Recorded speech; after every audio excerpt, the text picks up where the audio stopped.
Welcome back. I'm the Watch King. In this video, we're going to go over the three biggest mistakes with beginner watch collectors. Right? These guys coming into the industry, and I get emails all the time. I get people wanting to know what to do. I had the first story is a great example.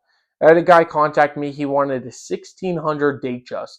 It's the Paipan dial non-quick, and he offered me a price. I said that's below wholesale and it's actually below my cost. So I can't do it, but obviously I make very little money on these. We weren't that far away, right? So I said, just save up a little more and just give me, a call back and wire the money and I'll give you the watch or ship it out to you. And he goes, no, I have a business meeting next week. I need the watch. I need the watch. I need the watch. I said, well, I can't sell it to you for this price. So I don't talk to him for a month and a half. I give him an email, hey, you still interested in that piece I have? He reaches back out to me. He goes, you know what? I bought a Tissot PRX for that meeting. And then he bought Tissot. He had a bunch of swatches, all the friggin' moon swatches, this, that. And then he ran out of money, right? He spent all the money. He goes, I thought affordable watches, I would get a variety. It's like I didn't want to put all my eggs in one basket. And he regrets it because he really wanted a vintage Datejust. So that leads us to the second thing, right? Uh, Patience is key with the first. The second thing is don't buy stuff for replacement. Don't buy a Tudor Black Bay because you want a Rolex sub. It will never fill that hole. It's complete. Just it's not what it's not a sub, right? It's completely its own thing. And if you want to buy a Black Bay, heck, I really want the silver Black Bay.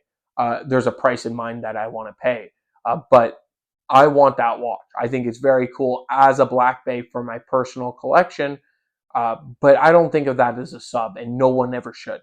Right? Do not ever substitute a watch for like a cheaper one from a different cousin. I bet you half the people wearing a Tudor Black Bay wish they can have a sub.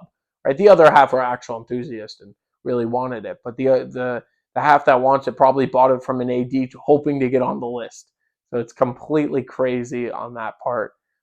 In my opinion, do never buy a watch that you don't actually want. There's copies of day dates, right? Solid gold, 14 karat solid gold. I had one on the channel, Cawthon one. It was a solid gold watch, and it was copying the day date exactly down. I mean, the price difference back then, I think it was like a $5,000 watch. Probably now it's $8,000 watch. And yeah, and people wanted it. All my comments were like, I want it, I want it, I want it.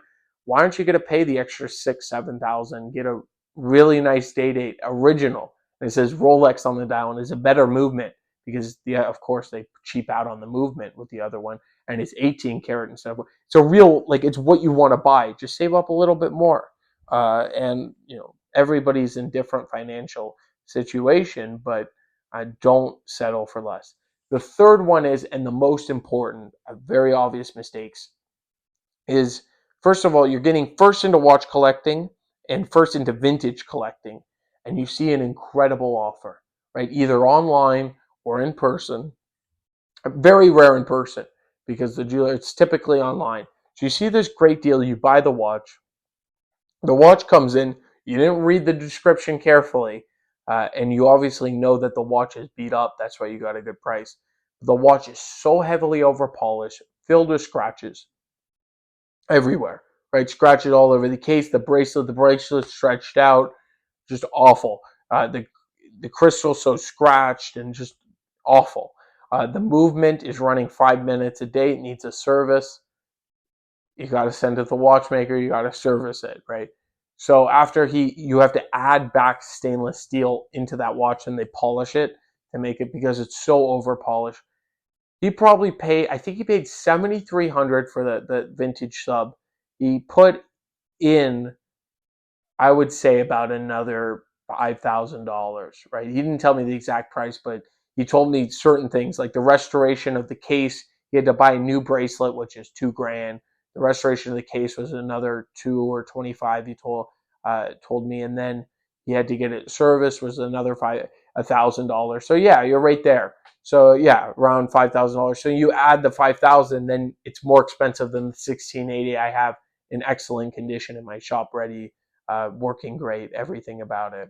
So that is just absolutely insane that that's still that people think that they're getting a deal. They're not in the industry. They don't know how to evaluate things, and that's what happens. So let me know if you've made any of these mistakes. You either bought a lot of affordable pieces, couldn't afford the watch you really wanted, or couldn't get a sub, so you bought a Tudor or couldn't afford a sub. And then the third thing is the biggest thing, because you see a lot of collectors trying to get deals, trying to get the lowest price possible, and then you get stuck like that. I would love to know in the comments. I want to thank you all. If you're looking for great, honest condition watches, everything is in the description. Everything's 100%. Go check out the WatchKingOfficial.com. I promise you, you won't regret it. So thank you, and I will catch you in the next one.